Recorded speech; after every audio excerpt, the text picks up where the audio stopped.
Į ką žvelgia prie kryžiaus stovinti Marija? Ne į tolį, ne į praeitį, bet į mus, į kiekvieną žmogų, kuris kovoja, ieško, krinta ir vėl keliasi. Jos motiniškas žvilgsnis yra švelnus, gailestingas ir išklausantis. O kai mes pasiklystame ir nebežinome, nuo ko pradėti iš naujo, jos žvilgsnis tarsi nurodo kryptį, kur eiti. Ji tarsi kviečia, kelkis, einame pas mano sūnų, jis tavęs laukia, jis tau duos jėgų.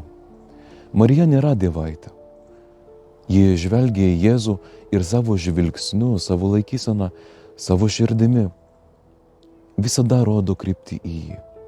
Nes tik Jėzus gali pakeisti mūsų vidaus tuštumą į ramybę, baimę į pasitikėjimą, kaltę į atleidimą. Marijos žvilgsnis visuomet veda į Kristų. Ir šiandien kiekvienam iš mūsų ji tarsi sako, žiūrėk ne į tamsą, bet į Jėzų. Jame tu atrasi šviesą.